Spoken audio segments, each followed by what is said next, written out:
Vous savez qu'il y a de tout dans la parole de Dieu, hein? On peut y retrouver, quand on se pose des questions, quelle meilleure place à aller, d'aller vers Jésus? Je me souviens un jour, il y a bien des années, alors que je commençais à aller dans les écoles pour prêcher, prêcher, à travers les dons que Dieu m'a donnés, étant donné que je me spécialisais dans le mime. Je me souviens au début de ma vie chrétienne, quand j'ai commencé à faire du ministère et tout ça, j'ai vu que, entre autres, qu'il y avait beaucoup d'écoles, puis personne, il n'y avait pas d'église qui allait parler de Dieu dans les écoles. Alors, j'ai demandé à Dieu d'envoyer quelqu'un, et il m'a choisi. Ça, c'est vraiment le Seigneur. Puis à un moment donné, j'ai même douté de mon talent parce que j'allais dans les écoles avec un spectacle qui s'appelait Le Témoin silencieux. Et vu que je fais du mime, je faisais mon témoignage, mais à travers le mime, 45 minutes de pantomime pour capter l'intérêt des gens, etc. Tout sur des thèmes qui avaient rapport avec ma vie et tout ça. Et après ça, je partageais mon témoignage, puis je faisais un appel dans les écoles du Québec. Imaginez-vous. Je me souviens avoir été à Saint-Joseph-de-Beauce, avec, entre autres, avec des filles jeunesse dans ce temps-là, où on a fait une présentation. Il y avait au-dessus de 2500 élèves dans la salle. Et quand j'ai fait un appel, Dieu m'a dit, tu fais un appel, un vrai appel. Tu fais lever la main, puis tu fais avancer les gens en avant. J'ai dit, oh Seigneur, c'est ouf. Puis celui qui nous avait fait venir, c'était un curé qui était en arrière, puis il avait les bras croisés, puis il nous avait dit d'y aller mollo avec Jésus. Tu sais? Alors avant d'aller sur la scène, je l'avais vu, puis j'avais demandé, je dis, vous croyez en Jésus? Il dit, ah, phew, là, puis là, j'ai parlé de Jésus. Mais c'est ça, un moment donné, j'ai douté du don que Dieu m'avait donné, puis j'ai dit, Seigneur, tu sais, le monde me considère rien comme un clown, puis ça me semble que j'avais comme des doutes, parce que l'ennemi, quand Dieu nous donne des dons, puis on se met à les utiliser pour Dieu, l'ennemi vient et essaie de semer son ivraie dans ça pour nous décourager, pour qu'on abandonne d'obéir à Dieu. Et Dieu m'avait donné un verset, c'était le psaume 139:9, qui dit ceci, parce que je voulais arrêter de faire du mime. J'avais délaissé le show business, mais le Seigneur m'avait demandé de reprendre mes talents pour pouvoir prêcher la parole, pour pouvoir annoncer le salut. Et le psaume 139:9 dit « Je reste silencieux, je n'ouvre pas la bouche, car c'est toi qui agis. » J'ai dit « OK, Seigneur, j'ai compris. » Le titre du message ce matin, avant même d'y aller, oui, c'est ça. Hein? Oui, on, c'est ça.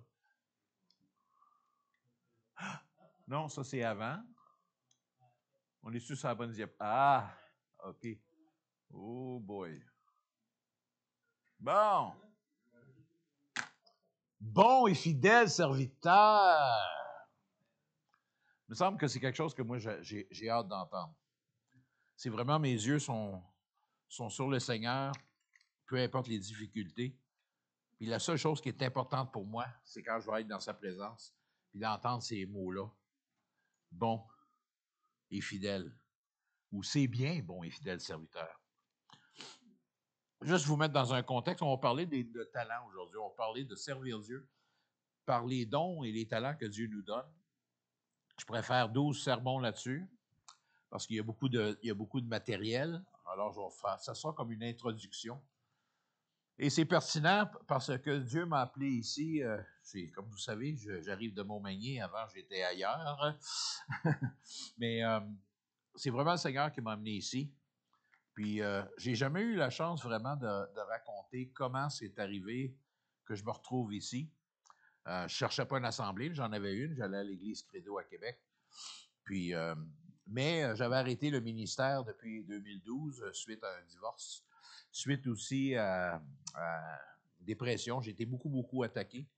Et j'ai pris un temps hors du ministère. J'ai fermé mon ministère qui s'appelait les Productions de témoins silencieux, que j'ai eu pendant 32 ans. avec plus de 8000 spectacles sur scène. J'ai aidé beaucoup d'églises, etc. Mais l'emphase n'est pas sur moi aujourd'hui, mais ce que je veux dire, c'est que j'ai je servais Dieu pendant des années, des années, des années.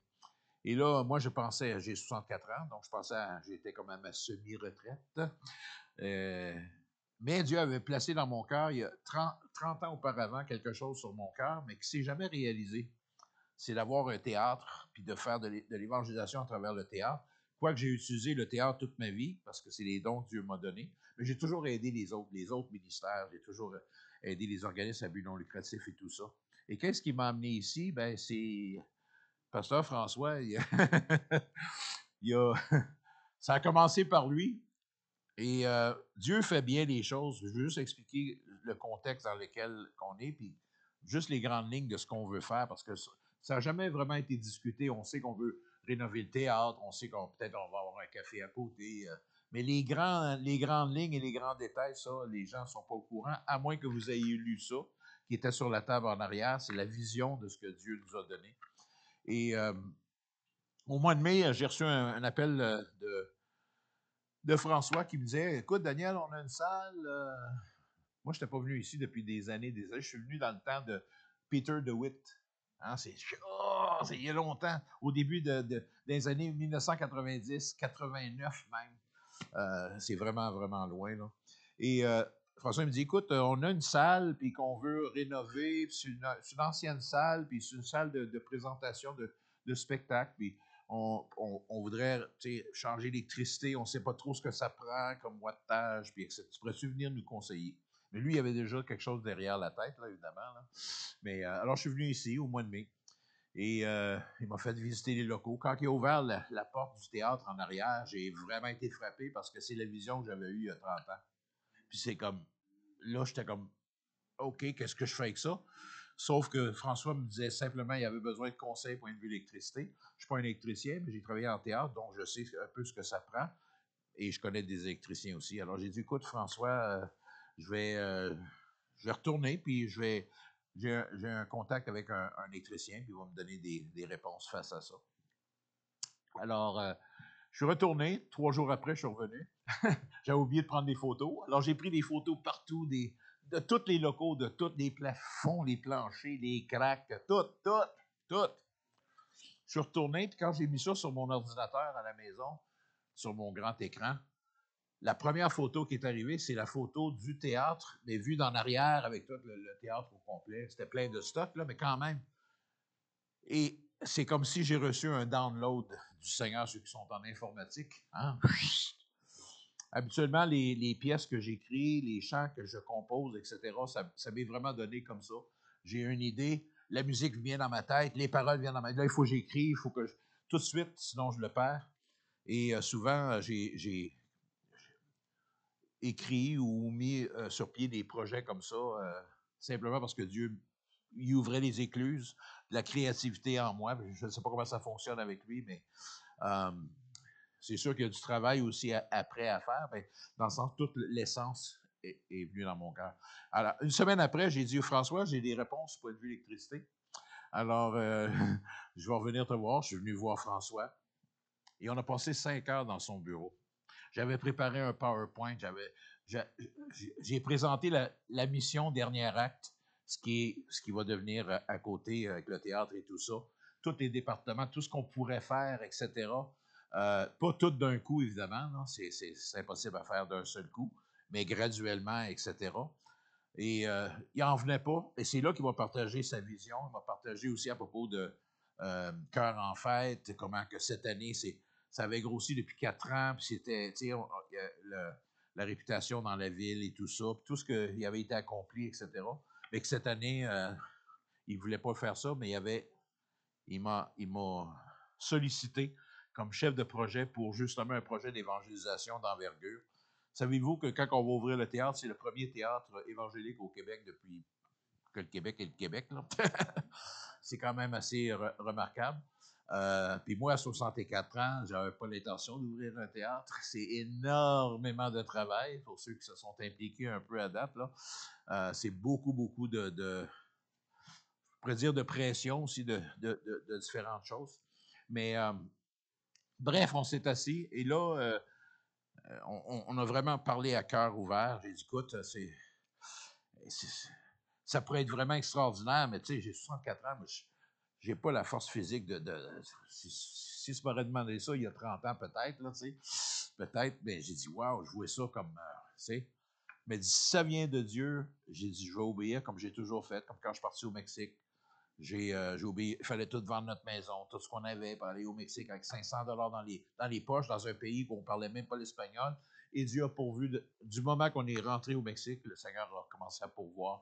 Et ça a été 2 ans extraordinaires, plus de 10 000, j'ai amené plus de 10 000 prisonniers au Seigneur. J'ai été de prison en prison, dans la rue, j'ai formé des gens, etc. Ça a été vraiment extraordinaire. J'ai vu des choses étonnantes que je n'avais pas vu au Québec, mais que Dieu a permis que je puisse voir. Et en tout cas, alors, pour faire une histoire courte, là, j'ai dit, écoute, il va falloir que je consulte vraiment le Seigneur parce que tant que je n'ai pas le OK du Seigneur, tu me sollicites, ça a l'air beau. Mais j'ai dit, si c'est pas Dieu qui me dit, vas-y, je ne vais pas faire des œuvres d'homme parce que ça va aboutir avec des résultats d'homme. Hein? C'est pas ça qu'on veut. On veut que Dieu agisse et on veut être dans sa volonté, dans sa pleine volonté. Alors, je suis parti, j'ai fait un jeûne, puis pendant une semaine de temps, et j'ai demandé à Dieu quatre choses. J'ai dit, seulement Dieu le sait. Je n'ai parlé à François pour qu'il y ait un témoin de ce que j'ai demandé.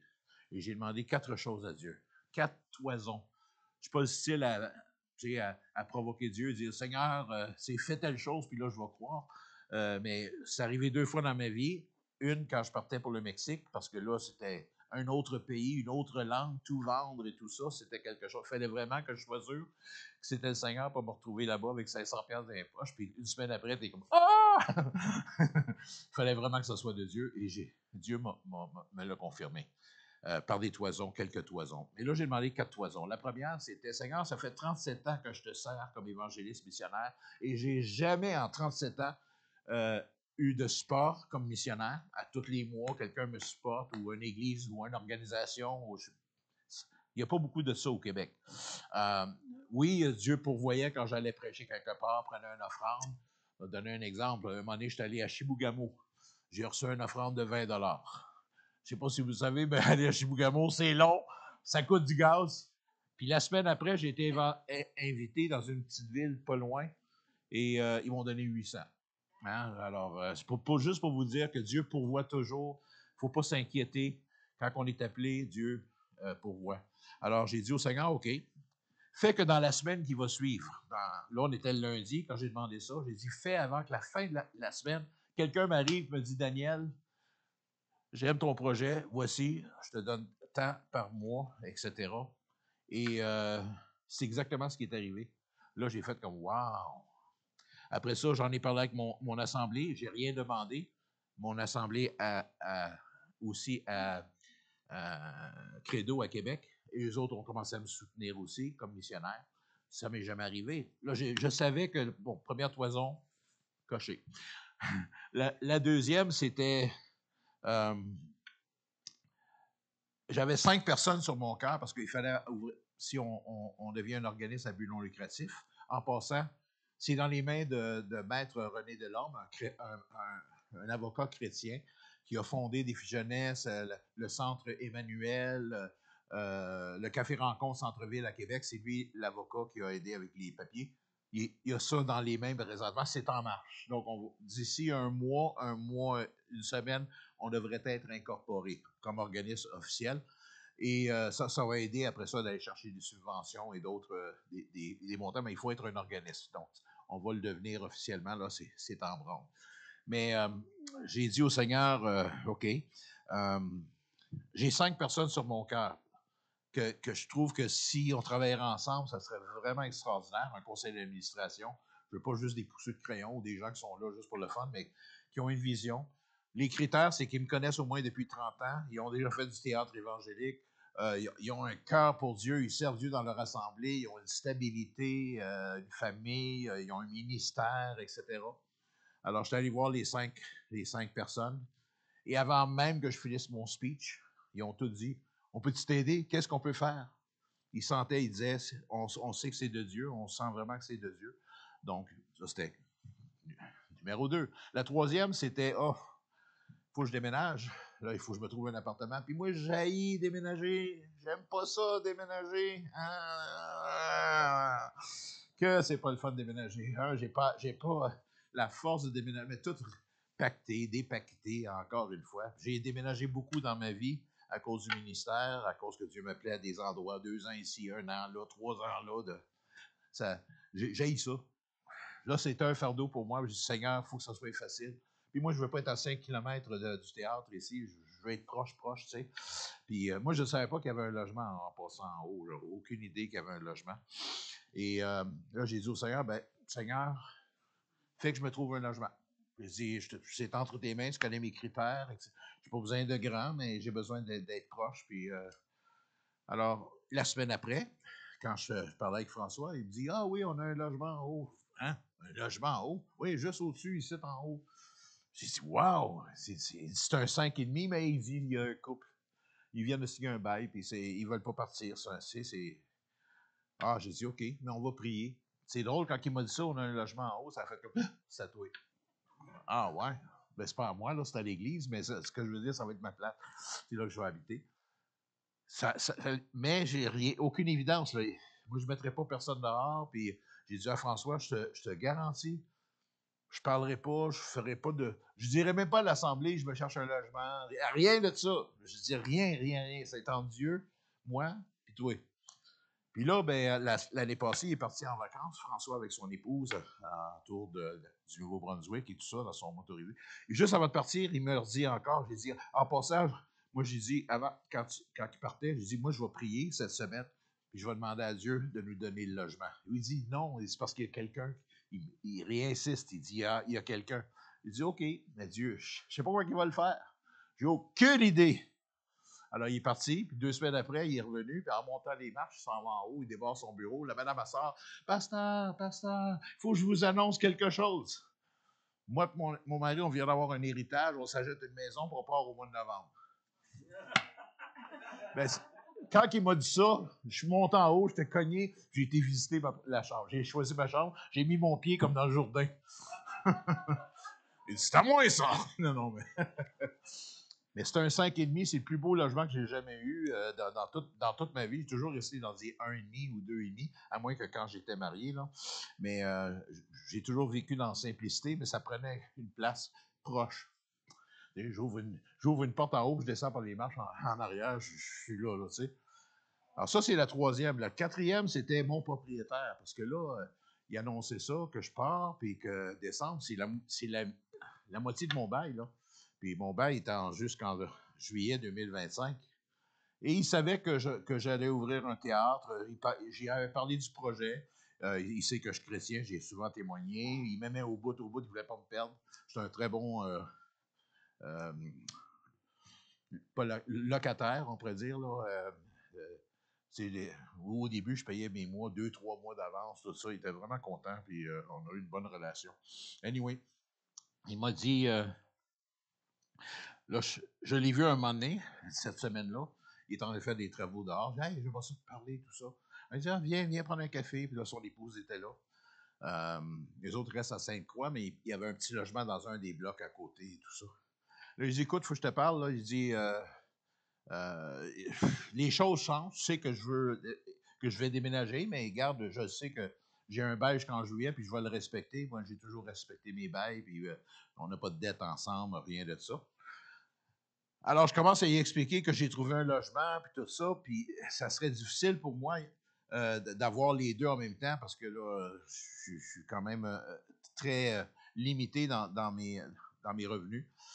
Donc, j'ai dit, écoute, ça serait difficile, mais je m'engage quand même à ne pas te laisser tomber ou quoi que ce soit. Mais il dit, qu'est-ce que tu en penses si je mettrais une annonce pour co-louer ou, tu sais, Là, il part à rire. Là, je suis mal à l'aise. Il part à rire. Puis son épouse part à rire, puis il se regarde, puis tout ça. Puis j'ai dit, je me demande quel joke que j'ai dit, là, tu sais.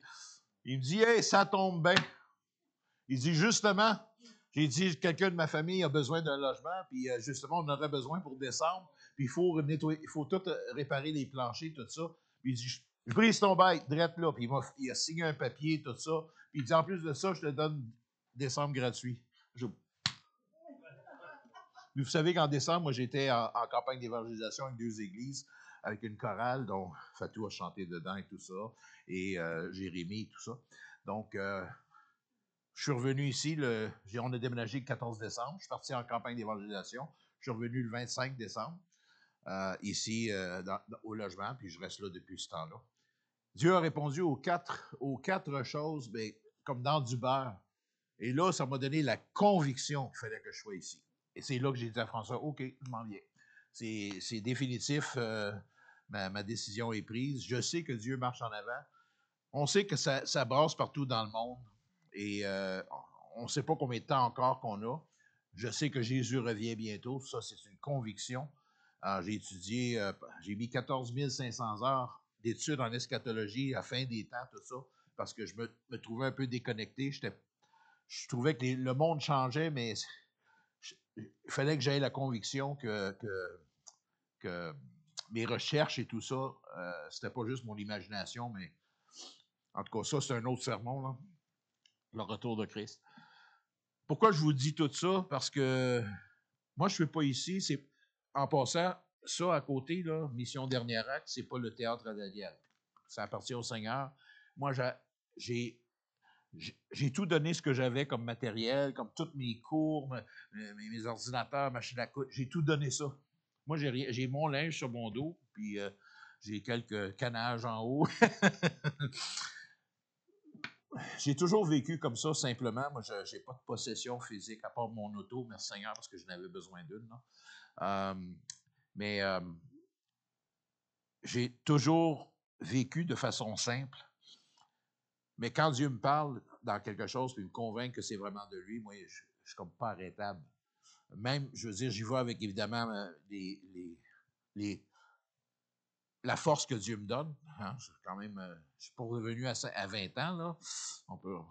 Mais c'est pas mon projet. C'est pas un fardeau pour moi, ça, à côté. On dit on a ramassé 10 000 sur le 150 000 qu'on a. Mais en réalité, ce n'est pas juste 150 000. Le projet au complet, c'est 350 000 parce qu'on n'a pas l'équipement. Là, il faut peinturer, il faut avoir ça va être un café à côté. Toute la décoration, tout l'équipement qu'on a besoin, c'est à peu près ça. Il resterait des sous pour faire un coussin. Mais le projet au complet, c'est 350 000. On sert un Dieu qui, lui, peut parler à une église aux États-Unis, au Canada. Puis là, ils nous prennent une offrande, et voilà, c'est réglé. Je l'ai vu tellement de fois dans des ministères comme Opération Mobilisation, Jeunesse en Mission, quand ils ont fondé, ils ont reçu quelque chose de Dieu parce qu'il y avait un besoin. Dieu a mis sa main, puis ils ont eu des bâtisses, ils ont donné et tout ça. C'est tout à fait incroyable. Je lis beaucoup des autobiographies ou de biographies d'hommes de Dieu dans le passé, comment que leur foi a été mise à l'épreuve et comment Dieu... On sert le Dieu qui a créé l'univers, tout y appartient. Alors, lui, il peut changer un cœur, il peut toucher quelqu'un pour donner, etc. Alors, même si on est rendu juste à 10 000, ça, c'est juste les préludes. Je sais que Dieu va pourvoir, parce qu'il ne va pas envoyer ça pour me tourner les pouces, puis attendre que son retour revienne. Ça, OK. Là, on a fait beaucoup de travail préliminaire. Ça fait 1 an qu'on travaille là-dessus, parce qu'il y a toutes les cours, il faut que je sorte toutes. C'est dans le sens, c'est moi ça pivote alentour de moi présentement, là. Mais Dieu va envoyer les ouvriers, Dieu va convaincre des gens de venir nous aider, etc., parce que je vais avoir besoin des coéquipiers avec moi. Moi, je ne pourrais pas cuisiner, servir, tout faire, c'est sûr. Je suis comme un peu le chef d'orchestre, je suis le directeur artistique de cette mission-là, mais j'ai un cœur de missionnaire et je suis évangéliste, c'est ça mon appel. Puis moi, si le théâtre, c'est pas pour parler de Dieu, si c'est pas pour amener des âmes à lui, on oublie ça. Alors, ça, c'est mon introduction. Pas pire, hein? Mais dans Matthieu, bon et fidèle serviteur, nos talents et nos dons au service du Maître. Quand on parle de dons et de talents, je ne fais pas juste mentionner les dons artistiques ou les gens qui sont en avant à jouer de la guitare, chanter, jouer de la batterie ou ceux qui sont des bons orateurs, ils ont un don. Mais c'est beaucoup plus large que ça quand on va dans la parole de Dieu. On va lire ensemble un passage, le passage clé, c'est dans Matthieu 25, 14 à 30. Et c'est l'histoire de la parabole des talents. On va juste la prendre comme idée, comme base. Il en sera comme d'un homme, verset 14, il en sera comme d'un homme qui, partant pour un voyage, appela ses serviteurs et leur remit ses biens. Il donna 5 talents à l'un, 2 à l'autre et 1 au troisième. À chacun selon sa capacité. Souvent, les gens passent par-dessus ce petit bout-là, ils ne réalisent pas que Dieu donne selon nos capacités. Il y en a qui reçoivent 5 talents. On a tendance à puis de regarder la personne qui a peut-être juste 1 talent.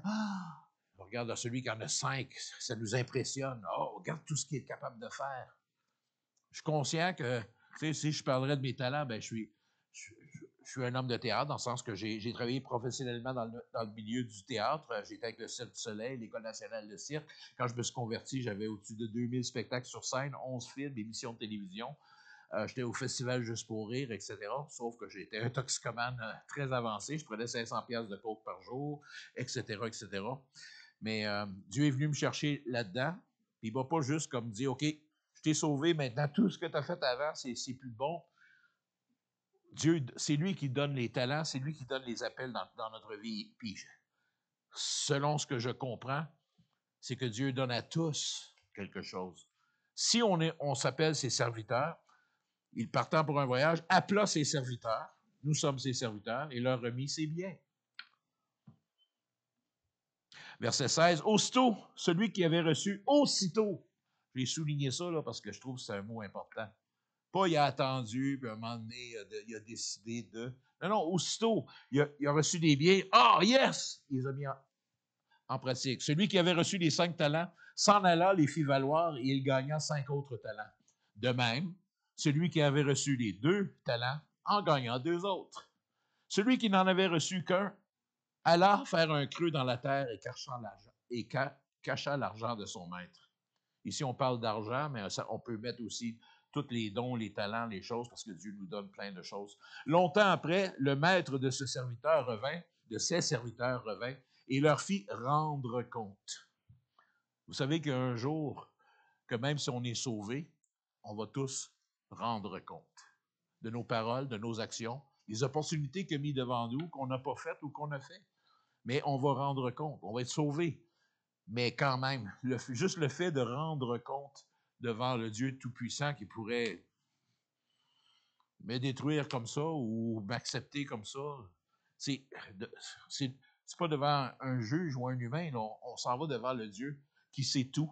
On va rendre compte. C'est ce que nous dit la parole.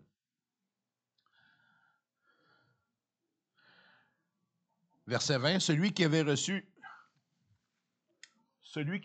les 5 talents s'approcha en apportant 5 autres talents et il dit, Seigneur, tu m'as remis 5 talents, voici j'en ai gagné 5 autres.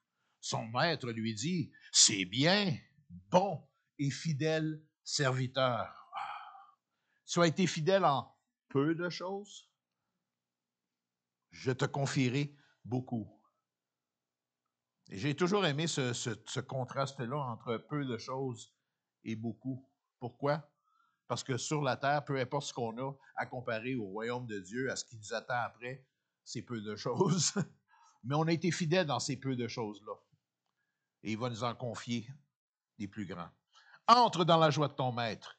Verset 22, celui qui avait reçu les 2 talents s'approcha aussi et dit, Seigneur, tu m'as remis 2 talents, voici j'en ai gagné 2 autres. Son maître lui dit, c'est bien, bon et fidèle serviteur, la même parole que l'autre. Ouais, mais il y en avait juste 2 talents, c'est pas grave. Bon et fidèle serviteur, entre dans la joie de ton maître. Celui qui n'avait reçu qu'un talent s'approcha ensuite et dit, Seigneur, je savais que tu es un homme dur, qui moissonne où tu n'as pas semé, et qui amasse où tu n'as pas vanné. J'ai eu peur, et je suis allé cacher ton talent dans la terre. Voici, prends ce qui est à toi. Son maître lui répondit, serviteur méchant et paresseux, Tu savais que je moissonne où je n'ai pas semé et que j'amasse où je n'ai pas vanné.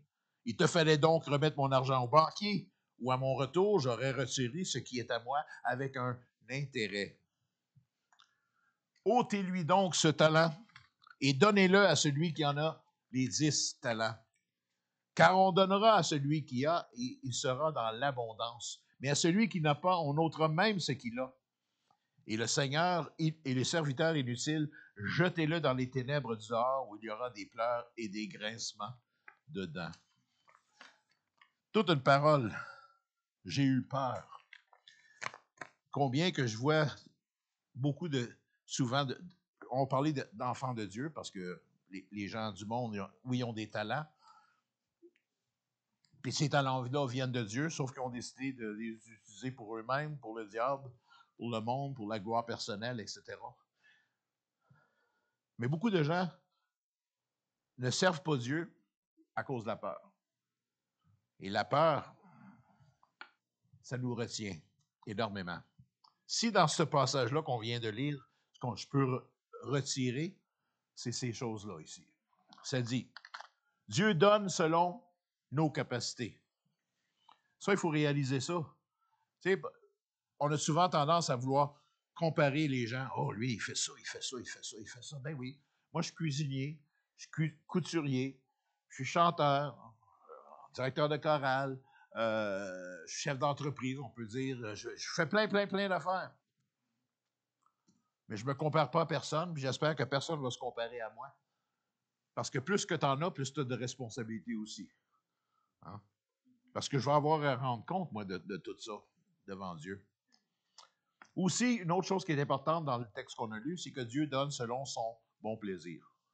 C'est lui le boss, c'est lui qui décide. S'il a décidé de te donner quelque chose parce qu'il sait que tu es capable de le prendre, tu es capable de faire quelque chose avec. On n'a pas toute la même éducation, on n'a pas tout le même background, les mêmes blessures et tout ça. Dieu, il sait tout ça. C'est pour ça que ce qu'il nous donne, il le sait. C'est pas juste comme, tiens, on va pitcher quelque chose, puis j'espère qu'on va l'attraper. Ça marche pas comme ça. C'est lui, c'est pour son plaisir, c'est pour sa volonté. Lui, il a un but en tête qu'on ne comprendra possiblement jamais. Nous sommes responsables de ce que nous avons reçu. C'est notre responsabilité. Il y en a qui savent coudre, il y en a qui savent parler, faire de la mécanique, de la peinture, écrire, comptabiliser. Hein? Il y en a qui ont reçu plein d'autres talents que moi, je n'ai pas. Mais on est responsable de ce qu'on a. Ce n'est pas une question non plus de quantité pour Dieu. Avez-vous remarqué que Dieu a donné la même louange? Il dit bon et fidèle, c'est bien, bon et fidèle serviteur, à celui qui en avait gagné 2, celui qui en avait gagné 5. Pour lui, ce n'est pas une question de quantité, question de qualité. C'est question de fidélité à ce qu'il t'a donné. N'oubliez pas que Dieu juge justement aussi. Lorsqu'on va aller devant lui, ses jugements vont être parfaits. La peur peut aussi nous incapaciter, nous rendre inefficaces. Parce qu'il y en a qui ont plein de talents, mais ne s'en servent pas pour Dieu. Quand c'est le temps de faire les choses pour Dieu, ils ne sont pas disponibles, ils ne sont pas là, ils n'ont pas su prendre ce qu'ils avaient, comme les 2 petits pains et les 5 poissons, pour nourrir une foule. Ça a l'air niaiseux, hein? 2 petits pains, 5 poissons pour nourrir 5000 personnes. La première fois, c'est plus de 10 000 avec les enfants et tout ça. 2 pains, 5 poissons, 10 000 personnes nourries, puis ils ont ramassé 12 paniers, un pour chaque disciple. Wow! Et la dernière chose, c'est nous aurons à rendre compte. Sachons que nos dons, talents, tout ce que Dieu nous donne, et ça peut être aussi financier, ça peut être aussi des opportunités, ça peut être des talents personnels. Moi, la différence que je fais entre un don et un talent, c'est quelque chose qui est inné, un talent artistique. Un don, quand que tu mets ton talent, moi je crois que quand tu mets ton talent sur l'autel de Dieu, il le prend, il va le transformer en don, parce qu'un don va bénir les gens, les dons vont toucher les gens. Mais c'est Ça vient tout de Dieu. Nos dons servent pour les autres, pour l'édification du corps de Christ. On ne fait pas les choses pour nous. Moi, si à côté, là, moi, j'ai rien à y gagner. Absolument rien. Je ne deviendrai pas plus riche. Je ne serai pas plus connu parce que je veux travailler dans l'ombre. J'ai fait tellement de scènes en avant, etc. Dieu m'a dit maintenant, tu travailles en arrière. T'aides les autres. Tu t'élèves les autres. Alors, c'est ce que je vais faire. Et la parole est claire là-dessus, que tout ce qu'on fait, toutes les choses qu'il nous donne, tout ce qu'on met en pratique, c'est pour l'édification du corps de Christ. C'est pour s'entraider, s'édifier, s'encourager, pour qu'on devienne à la stature parfaite de Christ. La parole nous dit dans 1 Pierre 4, 10, 11, comme de bons dispensateurs. Vous irez vers ça dans le dictionnaire, le mot dispensateur. Quelqu'un qui est en contrôle ou responsable de choses, de services, d'objets ou whatever. On est des dispensateurs, on est des administrateurs. Comme de bons dispensateurs des diverses grâces de Dieu, que chacun de vous mette au service des autres le don qu'il a reçu. S'il parle, que ce soit comme annonçant les oracles de Dieu. Si quelqu'un remplit un ministère, le mot ministère, on peut mettre service, parce qu'on est des serviteurs. Un ministre, c'est un serviteur. Qui le remplisse selon la force que Dieu communique, afin qu'en toute chose, Dieu soit glorifié par Jésus-Christ, à qui appartient la gloire, la puissance, au siècle des siècles. Amen. Afin que Dieu soit glorifié. C'est à ça qui servent nos talents. C'est à ça qui servent nos dons. Pour l'édification du corps de Christ, afin que Dieu en reçoive toute la gloire. Amen. Deuxième chose. C'est Dieu qui appelle et c'est Dieu qui nous rend capables. C'est pas par nos propres forces qu'on peut arriver à... Anyway, on ne peut pas changer les cœurs, c'est un miracle. Je pourrais vous raconter beaucoup d'instances que j'ai vécues dans le ministère, des choses totalement qui me dépassaient, des fois qui m'émerveillaient, d'autres fois qui me faisaient peur, parce que je n'étais pas habitué à voir Dieu agir avec puissance comme ça. C'est là que ça prouve comment on ne le connaît pas, parce que chaque fois qu'il agit, puis beaucoup plus grand que nous, on est... Mais pourtant, il est Dieu. Dieu appelle et nous rend capables. Ce n'est pas basé sur nos propres capacités. On pense souvent, tu sais, ah oui, il parle bien, lui, il chante bien, il fait bien des choses. Ah, ça va impressionner les gens. Non. Oui, d'une façon. Tu sais, moi, quand j'allais dans les écoles, le but que je faisais du mime, c'était pas juste pour raconter mon histoire, mais c'était pour capter l'attention pendant 45 minutes. Je gagnais leur confiance. Après ça, quand j'ouvrais la bouche et leur parlais de comment moi j'avais changé, pourquoi que j'étais différent aujourd'hui, j'annonçais Dieu très clairement. Je ne faisais pas de détour. J'y allais directement, puis il n'y a personne qui sortait de la salle.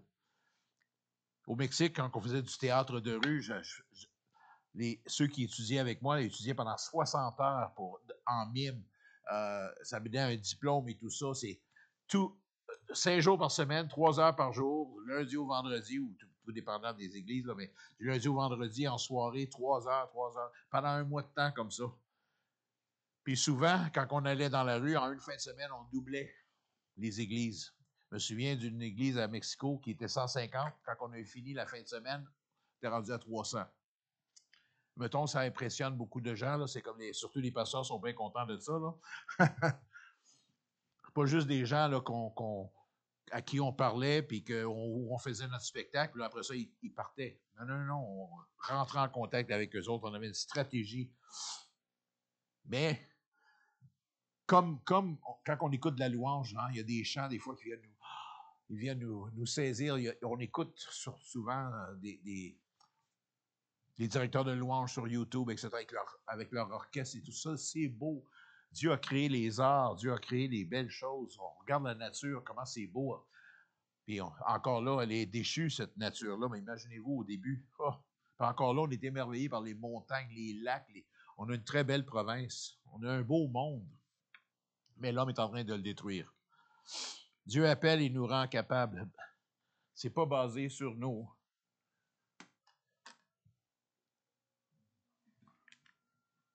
Il saute des fois. dans Exode 4, 10 à 11, Moïse dit à l'Éternel, « Ah Seigneur, je ne suis pas un homme qui a la parole facile. Et ce n'est ni d'hier, ni d'avant-hier, ni même depuis que tu parles à ton serviteur, car j'ai la bouche et la langue embarrassées. » L'Éternel lui dit, « Qui a fait la bouche de l'homme? Qui rend muet ou sourd, voyant ou aveugle? N'est-ce pas moi, l'Éternel? » J'ai vu des gens que, au naturel, leur talent était basique. Mais leur cœur était là, ils voulaient vraiment, puis ils ont tout fait pour améliorer leur talent. Mais c'est quand on voit Dieu agir à travers eux, c'est comme « Wow! Dieu est capable de faire ça à travers. » S'il a été capable, pendant toutes ces années-là, de prendre un clown comme moi pour amener tant de personnes au Seigneur, il fera ce qu'il veut. Il utilise ce qu'il veut. Et c'est vrai que nos talents s'accroissent. Parce que je me souviens, moi, quand je suis venu au Seigneur, je suis sorti du secondaire. Quand je suis sorti du secondaire 5, je ne savais pas lire ni écrire. J'ai commencé à prendre de la drogue, comme pas juste de la marijuana, mais du LSD en secondaire 3, secondaire 2, secondaire 3. Puis je me souviens même plus de mon école, tu sais, j'oublie ça. Je suis sorti de là complètement ignorant, drogué, tout ça. Et Dieu a pris ma vie. Puis avec les années, ben, j'ai dit oui à des choses qui m'énervaient. Comme moi, la comptabilité, puis l'administration. Ah! J'aime pas ça. Mais j'en fais. Ouh. Quand j'étais à Défi Jeunesse, c'était moi qui étais en charge de toutes les représentations. Non seulement monter les spectacles, mais appeler les pasteurs, les dialogues, envoyer la publicité. J'ai commencé à m'intéresser au graphisme. Puis après ça, j'ai mis un autre. C'est juste dans les dernières années que je suis devenu couturier parce que, je faisais pas de ministère. J'ai dit, ben, je ne suis pas pour me tourner les pouces. Je vais rajouter à mes talents. Là, j'ai vu un cours à Emploi Québec. C'était couture ou opérateur de machine à coudre industrielle, un cours de 800 heures, offert par Emploi Québec. J'ai dit, tiens, je vais le prendre. Je l'ai pris. J'ai gradué le premier de ma classe. Puis, même affaire comme agent de sécurité. Je suis aussi agent de sécurité. Tant qu'à perdre mon temps pour ne pas travailler, je vais faire quelque chose pour aider les gens. Alors, j'ai pris mon cours en agent de sécurité. Et tout ça rajoute à ta vie. Je ne sais pas quel genre de parcours que vous avez, mais je suis sûr que vous avez, à mesure que votre vie avançait, rajouté des choses à votre vie. Et tout ça, souvent même les gens me disent « Ah, ça ne m'intéresse pas vraiment. » Tu sais, ils ont une chance d'aller dans un séminaire ou quelque chose pour apprendre quelque chose de nouveau. Là, on sent comment essaye-les. Anyway, tu n'es pas perdant dans rien. C'est plus de connaissances, plus de sagesse, tu vois plus de choses. Ça peut améliorer, même si ça améliore un petit peu quelque chose dans ta vie, bien, ça l'a amélioré. Ça t'a amené de là à là. Je ne dis pas de faire des choses qu'on n'aime vraiment pas, on n'a aucun talent, aucun intérêt, là. Mais souvent, la peur. La peur. Et on ne sait pas ce que Dieu va faire avec ça. Mais c'est Dieu qui ouvre la bouche. L'Éternel parla à Moïse dans Exode 31, 1 à 6. Par la Moïse dit, « Sache que j'ai choisi. » Ça, vous lirez ça. Il y a aussi tout le passage dans Exode 26 à 30, chapitre 26 à 30, la construction du temple, chapitre 35 à 36 aussi, qui raconte tout comment les gens ont travaillé avec l'art, la sculpture, pour construire le temple, les ustensiles et tout ça. C'est un des départements ici qui va s'appeler Oholiab Design, l'atelier Oholiab Design en arrière, une salle de couture qu'on va pouvoir créer des costumes, mais aussi faire de la réparation de vêtements, aider des gens avec pas une petite friperie, mais une petite boutique et tout ça. L'Éternel parla à Moïse et dit, « Sache que j'ai choisi Bethsélaël, fils d'Uri, fils de Hur, de la tribu de Juda. Je l'ai rempli de l'Esprit de Dieu, de sagesse, d'intelligence et de savoir pour toutes sortes d'ouvrages. Je l'ai rendu capable de faire des inventions, de travailler l'or, l'argent, l'airain, de graver des pierres à enchâsser, de travailler le bois, d'exécuter toutes sortes d'ouvrages. Et voici, je lui ai donné comme aide Oholiab. » C'est pour ça que j'ai choisi ce nom-là. je me suis dit, je ne vais pas appeler la business Bethléem. C'est un peu. Je me suis dit, je vais utiliser un peu d'humilité, il va prendre son assistant. Donc, Oliab, fils d'Ahisamach de la tribu de Dan. J'ai mis de l'intelligence dans l'esprit de tous ceux qui sont habiles pour qu'ils fassent tout ce que j'ai ordonné. J'ai mis de l'intelligence dans l'esprit de tous ceux qui sont habiles. Exode 31, 1, 6.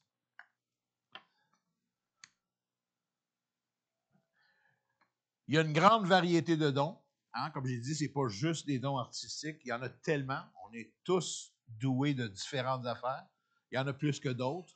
Mais comme on dit, on ne compare pas en quantité, mais plus dans la fidélité de ce qu'on utilise pour Dieu. L'unité dans la diversité. C'est ça que j'aime du Seigneur. Puis lorsque Dieu commence à parler de ça, de son Église, qui est un corps avec différents membres, hein, la main ne peut pas dire au pied, je n'ai pas besoin de toi. Hein? L'œil ne peut pas dire à l'autre, non, non, tu ne fais pas partie du corps.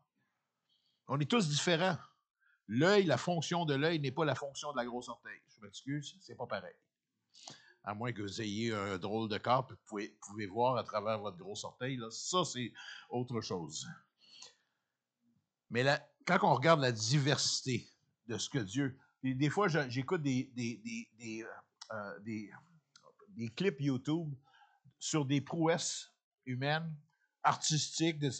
J'en reviens pas des fois, je me dis, aïe, aïe, incroyable. J'ai vu des danseurs, des chanteurs faire des choses avec leur voix, leur corps. C'est comme tout à fait époustouflant. Il y en a d'autres, c'est dans la création. D'autres, des génies mécaniques, électriques. Il y a beaucoup, beaucoup de talent.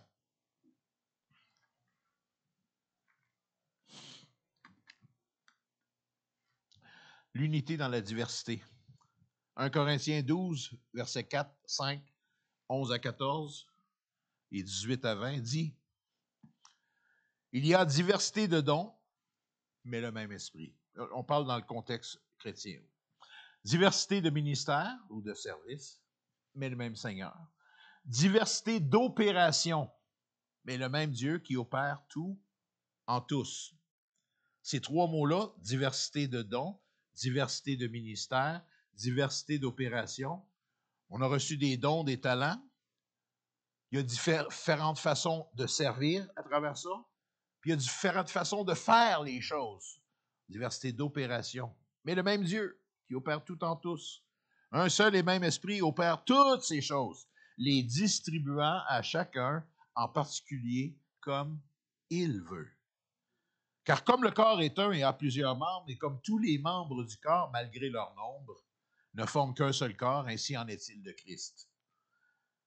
Nous avons tous, en effet, été baptisés dans un seul esprit pour former un seul corps, soit juif, soit grec, soit esclave, soit libre. Et nous avons tous été abreuvés d'un seul esprit. Ainsi, le corps n'est pas un seul membre, mais il est formé de plusieurs membres. Maintenant, Dieu a placé chacun des membres dans le corps comme il a voulu. Si tous étaient un seul membre, où serait le corps? Et maintenant, donc, il y a plusieurs membres et un seul corps. Comme j'ai mentionné tantôt, faites juste aller voir dans vos temps personnels la construction du temple, comment est-ce que Dieu était toujours à l'œuvre, inspirant, donnant des dons aux gens. C'est assez incroyable. Dans Romains 12, il dit,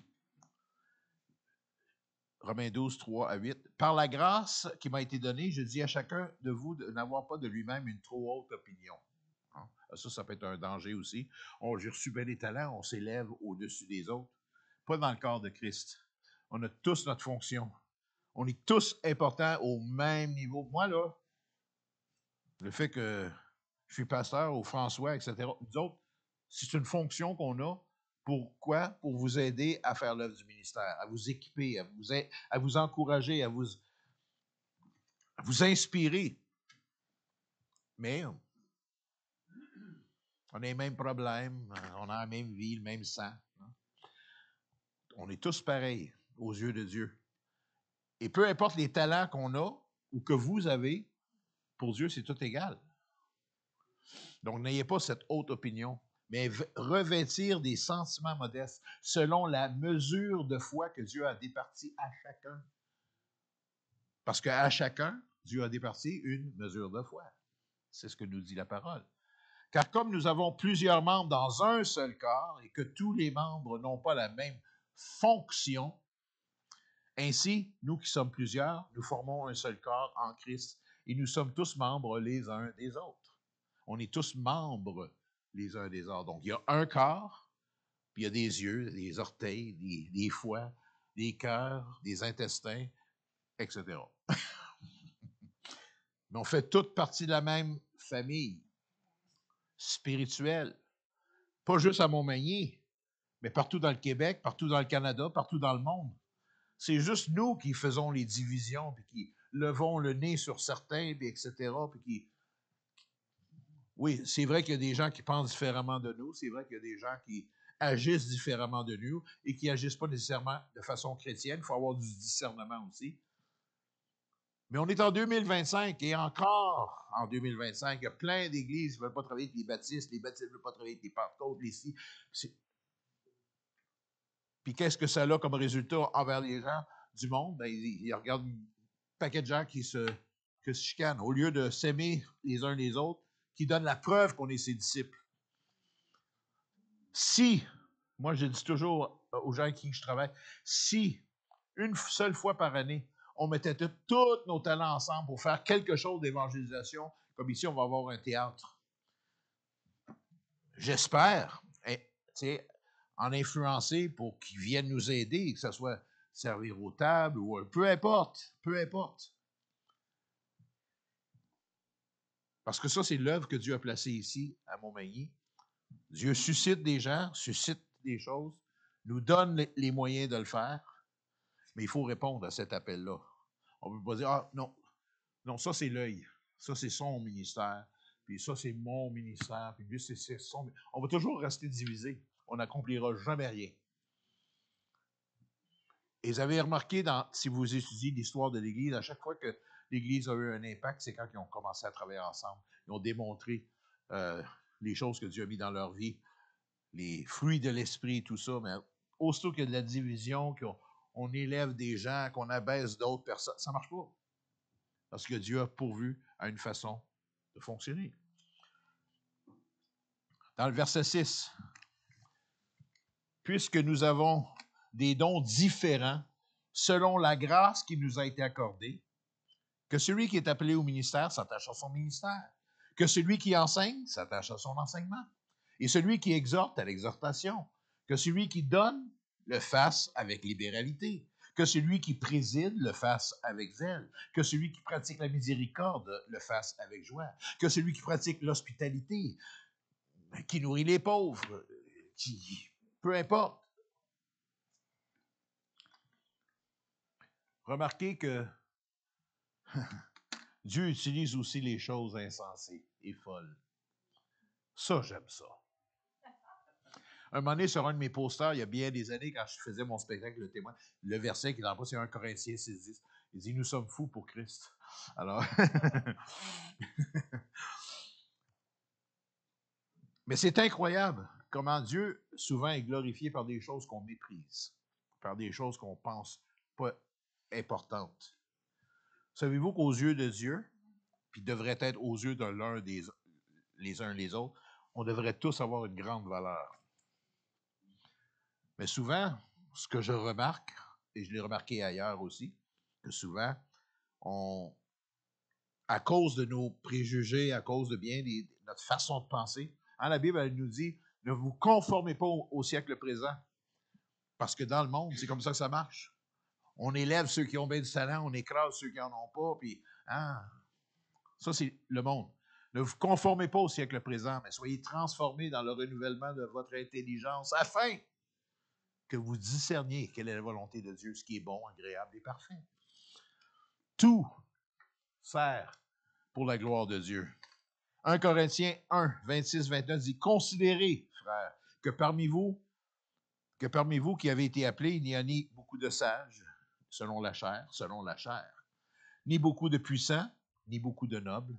Mais Dieu a choisi les choses folles du monde pour confondre les sages. Dieu a choisi les choses faibles du monde pour confondre les fortes. Dieu a choisi les choses viles du monde. Je vous encourage à aller voir ce verset-là, puis chercher dans le dictionnaire les choses faibles. Qu'est-ce qui est faible? Qu'est-ce qui est vil?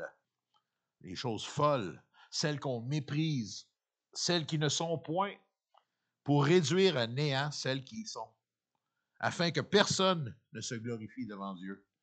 La façon de fonctionner de Dieu n'a pas notre façon de fonctionner, mais Dieu veut qu'on se conforme à sa façon de voir. Et que quand on lit ça, on sait qu'il n'y a plus personne qui est exclu du plan de Dieu, du travail de Dieu, de l'œil de Dieu. Même ceux qu'on peut considérer comme plus faibles, ont une valeur pour Dieu et peuvent apporter leur apport dans l'œuvre de Dieu. Oui.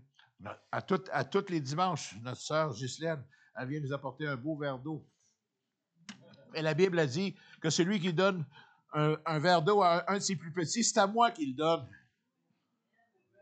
Elle est fidèle, elle le fait toutes les semaines. Ça peut, je ne dis pas ça pour la mettre, la faire sortir du groupe, mais ce que je veux dire, c'est des fois des choses si simples. Si simple. Je me souviens, moi, avoir donné de l'eau ou du pain ou quelque chose, ou de la nourriture à des itinérants ou des gens, puis prendre du temps avec eux autres, puis m'asseoir à terre avec eux autres, puis de voir ce que ça peut provoquer en eux. T'sais. Prendre le temps d'écouter, de jaser avec eux autres, puis pas les regarder de haut, mais se mettre au même niveau. N'est-ce pas ce que Jésus a fait? Quand ça se faisait avec les prostituées, avec les publicains, hein? Même que les disciples étaient scandalisés, les pharisiens, les autres s'arrachaient les cheveux. Ah! L'ami des pécheurs. Ils ont même donné un titre, ami des pécheurs. Ben, amen, moi je suis l'ami des pécheurs. C'est un beau titre à avoir. Parce que souvent, beaucoup de gens qui reçoivent tout ça de Dieu, la vie éternelle, les dons, les talents, s'isolent. Il y en a qui s'isolent.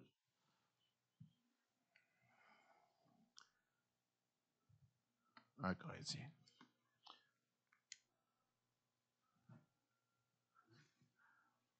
OK. Oh. Dieu utilise nos dons pour sa gloire. Je vais me mettre un miroir ici pour être sûr que ça change. Des fois, ça ne change pas. Ou je lis un verset, puis c'est même pas lui qui est ça. Mais c'est pas grave. Hein? C'est pas grave, vous pardonnez. L'attention doit être sur Dieu seul. Pourquoi on fait tout ça? Parce qu'on est comme un full spot qui met la lumière sur Dieu. On fait tout pour glorifier Dieu. On n'est pas là pour s'élever, se mettre à part, se péter les bretelles, comme on dit en bon québécois. Mais on fait toutes choses afin que Dieu en ait la gloire. C'est ça notre but ultime. L'attention est sur Dieu seul. Dans Colossiens 3, 16, 17, 23 et 24, dit ceci, que la parole de Christ demeure en vous dans toute sa richesse.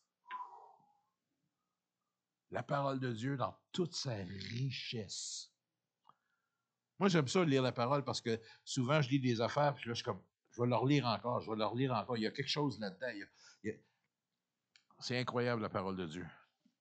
Instruisez-vous, exhortez-vous les uns les autres en toute sagesse, par des psaumes, par des hymnes, par des cantiques spirituels, chantant Dieu de tous vos cœurs en vertu de la grâce.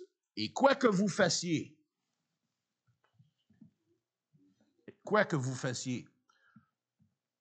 mettre du gaz dans ton auto, aller faire l'épicerie, aider ton épouse, éduquer tes enfants, parler aux gens, peu importe ce que vous fassiez, quoi que vous fassiez, en parole ou en œuvre, faites tout au nom du Seigneur Jésus, en rendant par lui des actions de grâce à Dieu le Père. Tout ce que vous faites, je le répète, quelques affaires que vous faites, non. Tout ce que vous faites, faites-le de bon cœur, comme pour le Seigneur, et non pour des hommes. Sachant que vous recevrez du Seigneur l'héritage pour récompense, servez Christ le Seigneur. Tout ce que vous faites, faites-le de bon cœur, comme pour Dieu. Moi, j'ai un mot, je ne sais pas comment on appelle ça, là, un motto.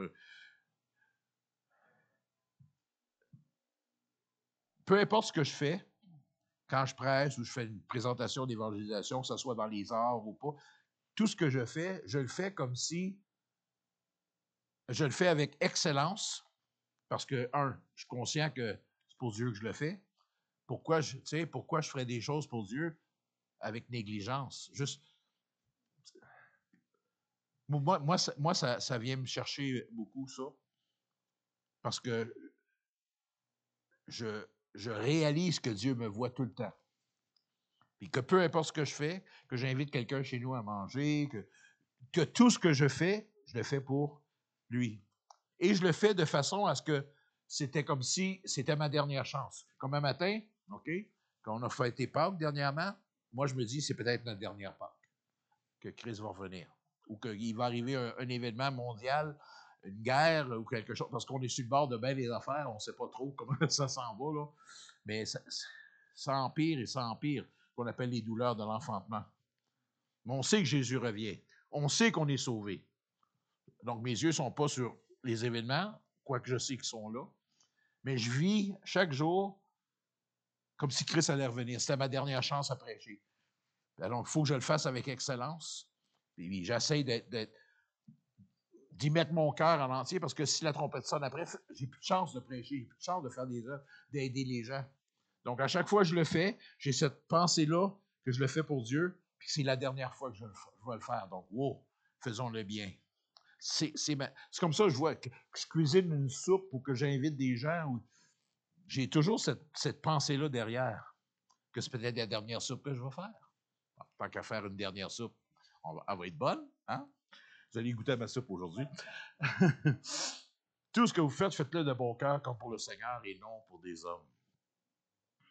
Ça, c'est important de comprendre ça. Que tout ce qu'on fait n'a pas un but personnel. Oui, c'est sûr que ça nous rapporte, ça nous rend plus forts, ça nous rend plus intelligents, plus sages, etc. Oui, mais on ne se pète pas les bretelles. Gloire à Dieu. Gloire à Dieu. Aujourd'hui, je suis capable d'écrire. Tu sais, Dieu m'a donné des opportunités. J'ai pris des risques. J'ai lu, des lexiques de grammaire et de différentes affaires. Aujourd'hui, je suis capable d'écrire. Avant, je faisais une faute par mot. Donc, dans mes 5 pages, il y en avait des fautes. Les verbes et tout ça, oubliez ça, là, puis les tournures de phrases. Les gens qui lisent ce que j'écris aujourd'hui, souvent, ils disent « Wow, hey, t'as une bonne écriture, puis etc. » Puis, c'est sûr que ça l'aide d'avoir des correcteurs sur l'ordinateur, mais avant, j'essaie de tout corriger avant d'utiliser le correcteur pour travailler ma connaissance, parce que des fois, je fais encore les mêmes erreurs sur les mêmes mots. Là, c'est vrai, c'est... Alors, j'essaie d'apprendre pour que quand je fais quelque chose, ben, ça ait de l'excellence, qu'il y ait quelque chose... je le fais pour Dieu. Donc, sachant que tout ce que je fais, Dieu a son regard sur moi, comment on peut faire les choses à la botche? Tu sais? Ça va même jusqu'à tout ce que vous faites, faites-le pour de bon cœur, comme pour le Seigneur et non pour des hommes.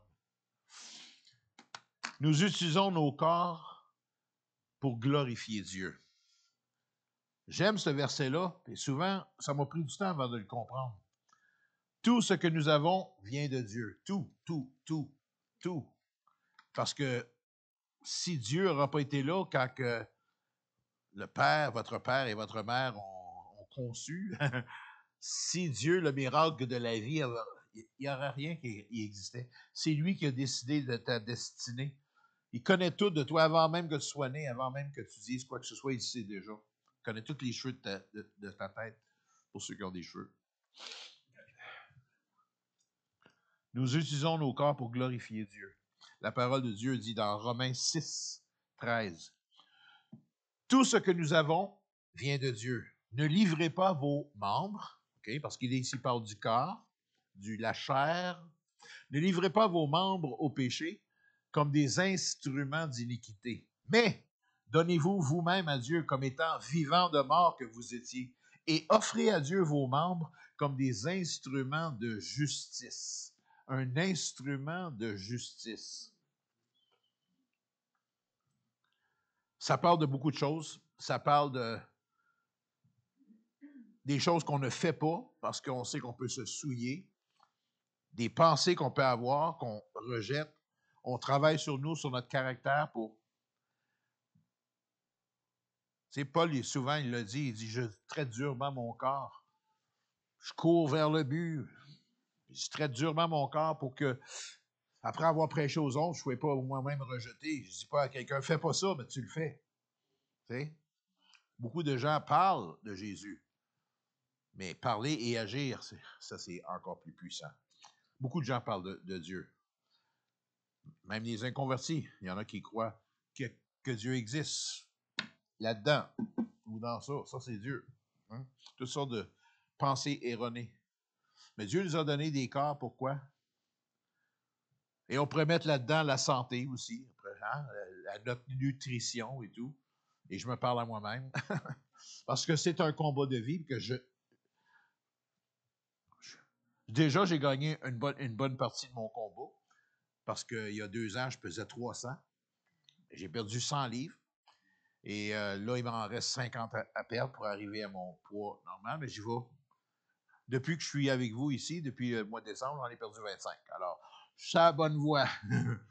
Mais il fallait que je change tout puis que j'analyse pourquoi je mangeais, pourquoi que j'avais des... Tu sais, moi, c'est mes émotions. Quand je vis des stress, des choses comme ça, je pense à manger. Non, mais c'est... Hein? Je ne suis pas plus différent que vous. Il y en a d'autres qui ont le même problème que moi. Alors, on est des instruments de justice. On fait tout pour glorifier Dieu, pour que Dieu ait la gloire là-dedans, pas pour se péter les bretelles. En conclusion, qu'est-ce qu'on pourrait dire de tout ça? Quand on a vu la parabole des talents dans Matthieu 25, on peut en conclure ceci. Dieu donne selon nos capacités et selon son bon plaisir à lui. Donc, il sait ce que tu es capable de prendre. Tu sais, c'est un 1,5. C'est sûr que tu ne diras pas, ben, je vais héberger une famille de 15. Hein? Non, mais je mets une illustration, là. Dieu connaît nos capacités. Il sait comment on est fait. Il sait notre persévérance. Il sait ce qui nous donne des craintes, etc. Il ne nous donnera pas des choses qu'on n'est pas capable de prendre ou de développer.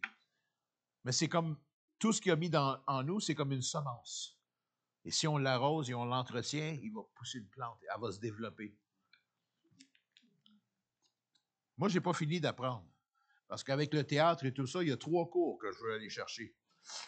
Organisateur d'événements, une affaire pour gérer une entreprise, etc. C'est des choses que j'ai jamais vraiment étudiées dedans, à part créer des événements. Là, Mais il y a encore des... Tant que Dieu n'est pas revenu, moi, je vais continuer à apprendre. Je vais continuer à peaufiner mes talents pour être encore plus efficace dans son royaume. C'est Dieu qui donne selon nos capacités, selon notre bon plaisir. Nous sommes aussi responsables de ce que nous avons reçu. Mettez pas le blâme sur personne, parce qu'un jour, on va aller devant Dieu, on va rendre compte. Et Dieu sait ce qu'il a mis en nous. Et on sait ce que Dieu a mis en nous. Souvent, on ne l'utilise pas. On ne le met pas à profit. Et ça pourrait tellement aider plein de gens. Ce n'est pas une question de quantité qu'on a vu, mais c'est une question de fidélité à ce que Dieu t'a donné. Il t'a donné juste une affaire. Celui qui l'a enterré là, avec ses excuses, là, on fait souvent ça. Parce qu'il y a un prix à payer. Oui, il y a un prix à payer. Il y a un effort à faire. Mais ce n'est pas une question de quantité. Dieu aussi est un juste juge. Quand on va aller devant lui, là, peut-être qu'on peut tromper les hommes, mais on ne pourra jamais tromper Dieu. Et son jugement sera juste. Faisons. Puis il n'y a pas de. Encore là, je mets ça par-dessus. Il n'y a aucune condamnation pour ceux qui sont en Jésus-Christ, pour ceux qui sont appelés à marcher non selon la chair, mais selon l'esprit. Et ce bout de verset-là a été éliminé de plusieurs Bibles. Il n'est pas dans certaines Bibles qui ne marche non selon la chair et non selon l'esprit, mais selon l'esprit. Donc, la peur aussi peut nous incapaciter. N'oubliez pas que si on vous demande de faire quelque chose ou Dieu vous met à cœur de faire quelque chose, vous êtes envahi de peur, ça c'est l'ennemi.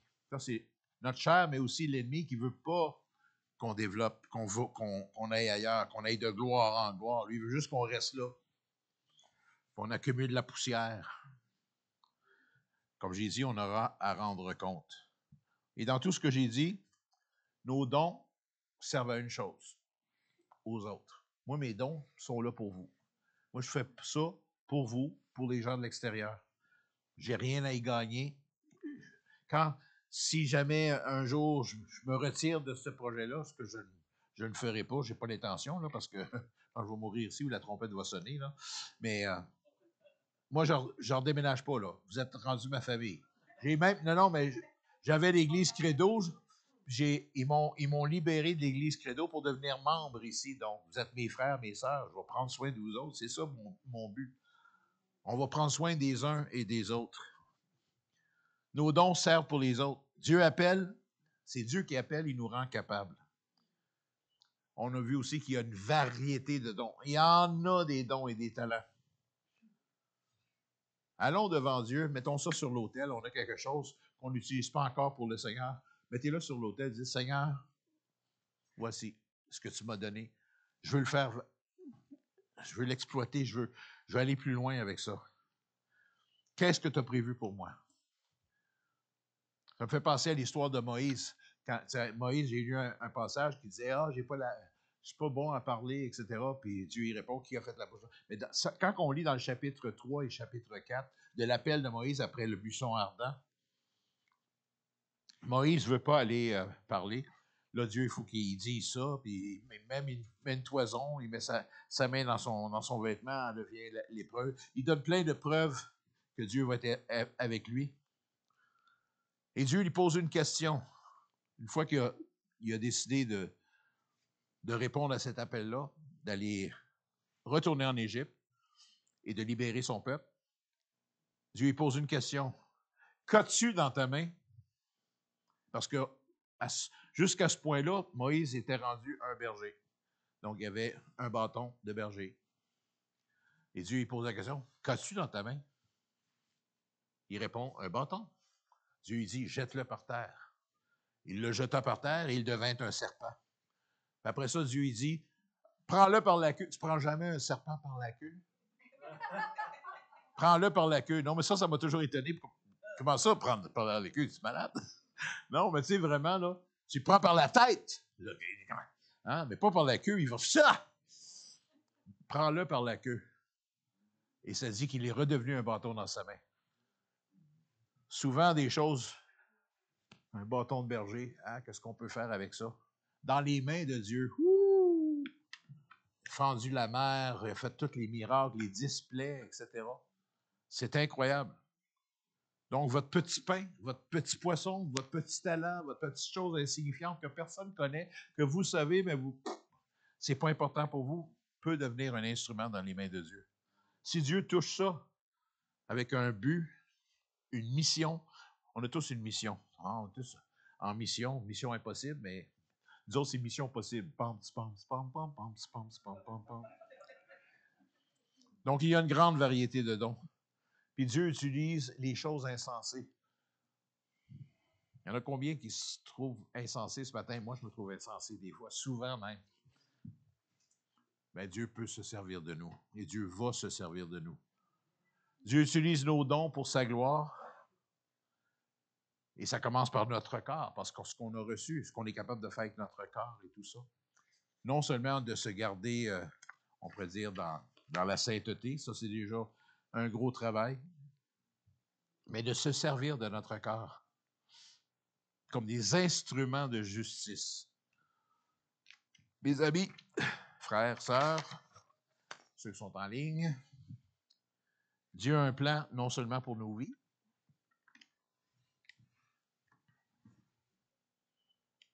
à Dieu. Dieu non seulement a un plan pour nos vies, mais il y a un plan pour cette ville.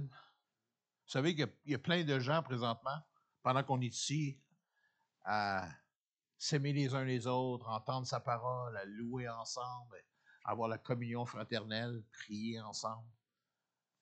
À l'extérieur de ces murs, des gens qui s'en vont, puis ils se dirigent vers un précipice. Quand ils vont tomber dedans, il va être trop tard. Il y en a beaucoup. des millions et des millions. OK, en ville, peut-être 10 000, 15 000, je ne sais pas quelle est la population totale de la région, là. Mais si vous saviez le nombre de gens qui s'en vont qui marchent dans les ténèbres et qui s'en vont vers la ruine éternelle. Éternelle, je le répète, éternelle. Pendant que nous, on va jouir de Dieu, de la lumière, avec des corps parfaits, plus de péché, rien. Pour l'éternité, il y en a d'autres qui vont être séparés de Dieu pour l'éternité. Si ça ne touche pas vos cœurs, je ne sais pas c'est quoi qui peut toucher vos cœurs. Parce qu'on ne vit pas pour nous-mêmes. Quand Dieu a dit « Allez et faites de toutes les nations des disciples », il n'y a pas dû... Tu sais, beaucoup de gens entendent ça, le « Allez ». Ah, ben oui, c'est une bonne idée. Bon, ben je vais faire mon collège biblique, puis je vais passer des années à étudier la Bible, puis après ça, je vais aller comme missionnaire. Du moment que tu es sauvé, le « aller », c'est pour toi. Quand tu vas à l'épicerie, quand tu vas au garage, hein, quand tu vas chez tes enfants, tu marches sur la rue, tu s'en vas à un festival. Quand tu vas, c'est là que ça se passe, le témoignage. C'est là. C'est d'avoir cette vision-là, de voir que ces gens-là ne connaissent pas Dieu comme nous, il n'y a pas ce privilège-là. Puis de se taire, c'est criminel. Selon moi, j'ai toujours cette conviction-là que tu ne parles pas à quelqu'un, je ne dis pas à tout le monde, tout le monde, tout le monde, tout le monde. Il y a des opportunités qui sont claires devant nous autres. Dieu, des fois, met des gens sur notre passage, ils nous disent des affaires, là, ça bouille à l'intérieur, mais on n'ose pas. Il va venir un temps où on n'osera pas parce que la société va nous dire qu'on ne peut plus. Déjà, les lois changent partout au Canada, partout dans le monde, où convertir quelqu'un, hein, conseiller quelqu'un qui a un problème d'homosexualité, d'LGBT ou de problème pas de personnalité, mais d'identification, etc., ou qui vit des crises intérieures, on ne peut pas y parler. Sachant qu'on a c'est la chose qui va changer sa vie. C'est pas les psychiatres, c'est pas les psychologues. Hein? Ça, c'est juste des plasters, c'est juste des DGH sur les plaies des gens. Mais ce qui va vraiment faire la différence, c'est quand Jésus vient dans leur vie. Comme il est venu dans vos vies. Imaginez-vous, vous étiez sans Christ. Et alors que vous étiez pécheur, Christ est mort pour vous. Il y a quelqu'un qui vous a ouvert sa bouche pour vous parler. Merci pour sa fidélité. Vous ne seriez pas ici aujourd'hui. Je ne serais pas là aujourd'hui si quelqu'un n'aurait pas ouvert la bouche. Et maintenant, on est plusieurs ici. Imaginez-vous. Faites juste imaginer. J'aime imaginer. Pas juste à cause du théâtre à côté et tout ce qu'on va faire, là, ça c'est ça. Mais imaginez, ça pas beaucoup, là, que Dieu se sert de vous pour amener une personne en 1 an au Seigneur. 6, 8, 10, 12, 14, 16, 18. Ça veut dire dans 1 an, on est double. On était à peu près 40. Dans 1 an, on serait 80. Les 80 sont fidèles, puis ils amènent une personne au Seigneur. On est rendu 160. Puis l'année suivante, on est rendu 320. On se comprend-tu? C'est ça l'exponentiel. Mais malheureusement, souvent on attend à ce que ceux qui semblent être appelés à ça, évangélistes, pasteurs, c'est leur job à eux autres. Non, c'est pas ça que la Bible dit. Il dit, on est là, nous autres, on est un don de Dieu pour le peuple afin de les équiper à faire la même œuvre que nous, on fait. Donc, propager l'Évangile, suivre quelqu'un, l'aimer, malgré ses problèmes, peu importe. Mais c'est impossible de penser que non, moi, ça ne m'arrive pas, c'est pas, non, c'est plus quelqu'un d'autre. Non, pas selon ce qu'on vient de dire. Dieu donne à tous des talents. Mais on peut avoir l'attitude de celui qui décide de l'enterrer à cause de sa peur. Avons-nous peur? Peut-être que ça fait peur à côté. Peut-être.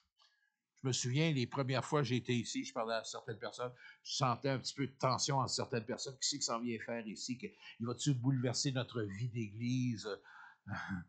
Je suis conscient de ça. Je suis conscient que je prends de la place quand je veux prendre de la place. C'est pas parce que, c'est comme on pourrait dire, c'est une déformation professionnelle, là, mais je veux pas déranger les gens. Moi, je suis pas là pour m'imposer ou quoi que ce soit. C'est Dieu qui m'a envoyé ici. Il n'y a rien qui pouvait changer à ça.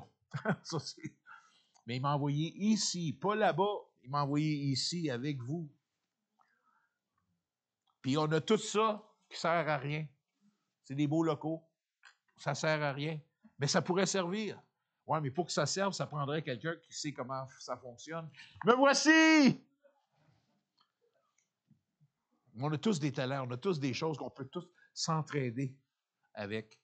Déjà, je remercie le Seigneur que certaines personnes ici de l'Assemblée ont peinturé, se sont impliquées, etc.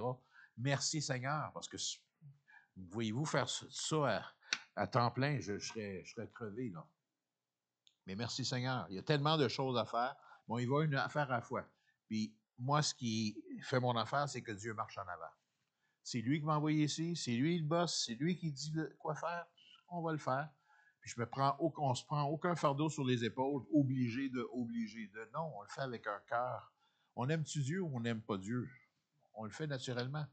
Puis si on n'est pas capable, on demande Seigneur, rends-moi capable. Et Dieu va le faire. Celui qui mange de sagesse demande à Dieu de lui donner de la sagesse et lui la donnera. Mais il faut d'abord qu'il croit que Dieu existe et qu'il est le rémunérateur de ceux qui le cherchent. Amen. Alléluia. Seigneur, merci. Et si vous êtes ici ce matin ou en ligne et que quelque chose qui vous a interpellé, sachez une chose. Dieu revient bientôt. Jésus revient bientôt. Peut-être dans votre tête, c'est quelque chose de religieux ou quoi que ce soit, mais Jésus n'est pas une religion, c'est une personne. Moi, j'ai une relation avec une personne, je n'ai pas une religion. J'aime pas la religion. La religion, là, c'est tous les efforts qu'on fait pour monter vers Dieu. Mais Dieu nous a tellement aimés, alors qu'on était au pire des pires pécheurs. Il est descendu puis il nous a aimés. Il est mort sur la croix afin de payer le prix qui n'était à nous. C'était à cause de nous, de nos péchés et son immense amour. La Bible dit, car Dieu a tant aimé le monde qu'il a donné son Fils unique afin que quiconque croit en lui ne périsse point, mais qu'il ait la vie éternelle. Aucun autre nom, la Bible nous dit, a été donné pour que nous soyons sauvés, sauf Jésus, homme. Il est venu en tant qu'homme. Dieu s'est abaissé. Il a quitté son ciel. Il est venu s'abaisser pour se rendre au même niveau que nous. Et il est mort et il a pris nos péchés sur la croix. Mais, gloire à Dieu, il est ressuscité. Et sa résurrection est la preuve que tout ce qu'il a dit, tout ce qu'il a fait est véridique. Ça a été le sceau d'approbation de Dieu sur sa vie. Ah, peut-être que tu dis, oui, j'ai du temps devant moi. Tu ne le sais pas. Une guerre pourrait éclater, tu pourrais sortir d'ici, te faire frapper, ton cœur pourrait arrêter, peu importe. La Bible dit, il n'est permis à l'homme de mourir une seule fois, après quoi vient le jugement. Une fois rendu l'autre bord, trop tard. C'est maintenant le jour du salut, me dit la parole. Alors, si tu aimerais recevoir Jésus dans ton cœur et lui faire confiance et voir ta vie transformée par lui et voir que Dieu va se révéler à toi, va te prouver qu'il existe. Si tu désires ça, si tu n'es pas satisfait de ta vie, même si tu es satisfait de ta vie, sache que ta vie est comme un souffle, comme une herbe qui dessèche. Un jour est là, l'autre jour est plus là. Ce qui compte, c'est de se préparer pour l'au-delà, se préparer pour l'autre bord, où on va apparaître devant Dieu. Il va nous poser une simple et unique question. Qu'est-ce qu'on a fait de Jésus-Christ? De son Fils, de celui qui a été la solution à tous les problèmes du monde. Il l'a envoyé justement pour nous aimer et pour nous donner la solution à cette vie de péché ou cette vie de misère. Il est la solution. Jésus a dit, je suis la vérité, le chemin et la vie. Et personne ne vient au Père que par moi. Donc si ce matin tu aimerais recevoir Jésus dans ton cœur, la Bible dit clairement que si tu confesses de ta bouche le Seigneur Jésus et si tu crois dans ton cœur que Dieu l'a ressuscité des morts, qu'il est ressuscité, tu seras sauvé. C'est simple comme ça. Tu dois lui demander et tu dois croire. Peut-être tu dis, ouais, mais j'ai pas beaucoup de foi. C'est pas une question de quantité, C'est une question de qualité.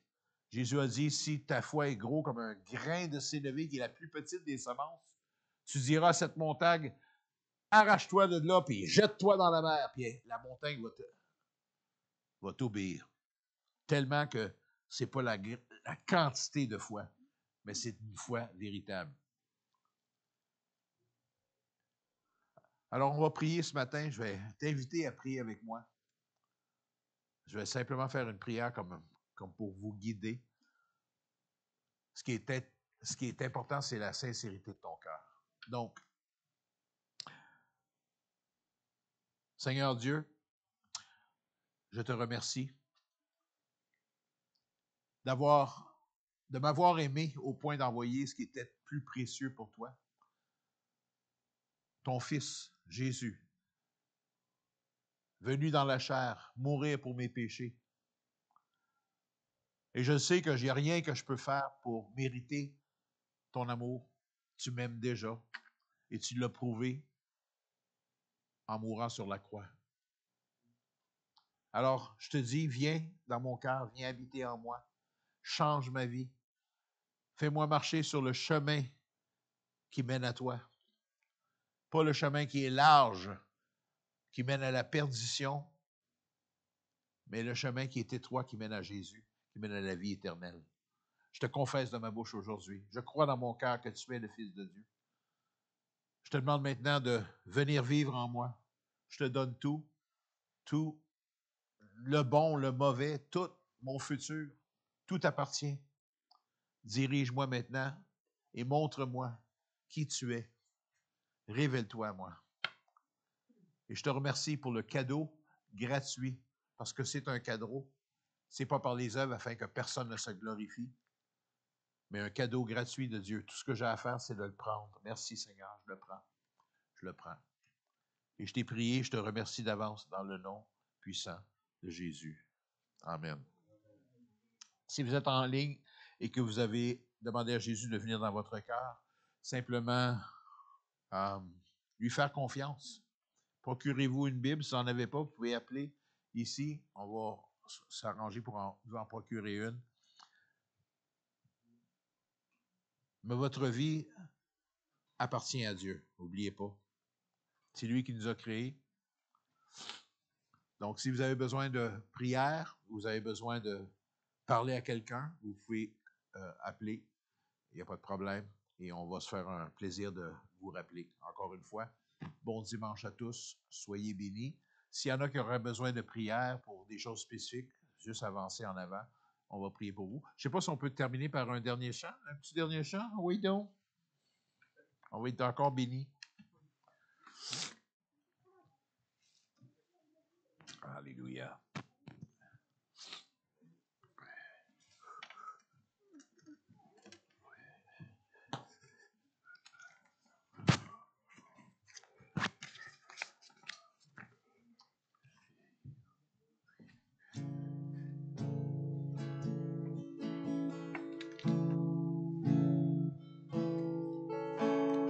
Ta présence, Seigneur, je m'attends à toi.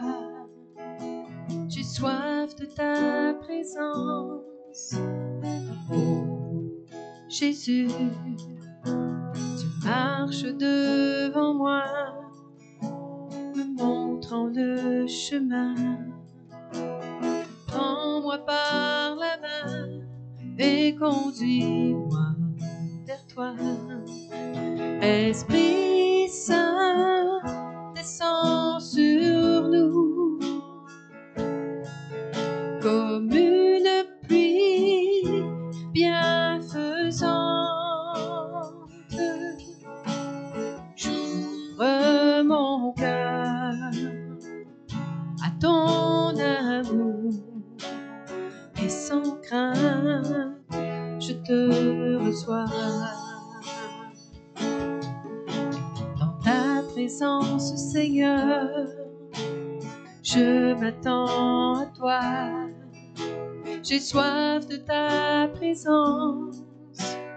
Oh, Jésus, tu marches devant moi, me montrant le chemin. Prends-moi par la main et conduis-moi vers toi.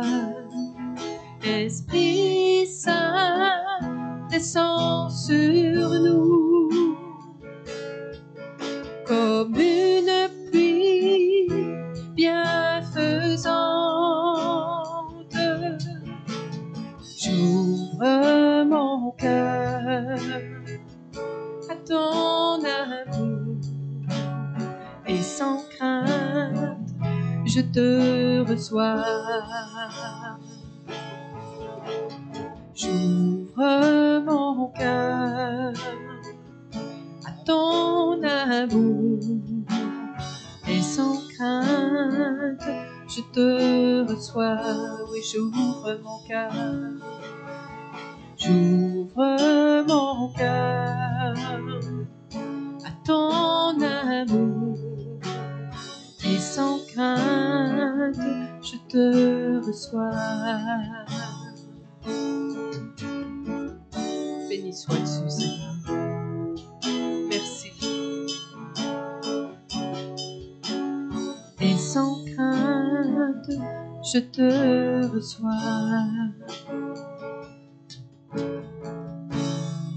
Amen. Merci, Seigneur. Passez une excellente semaine. Bonne fête à toutes les mamans, hein? À ceux qui ont des enfants. Soyez bénis.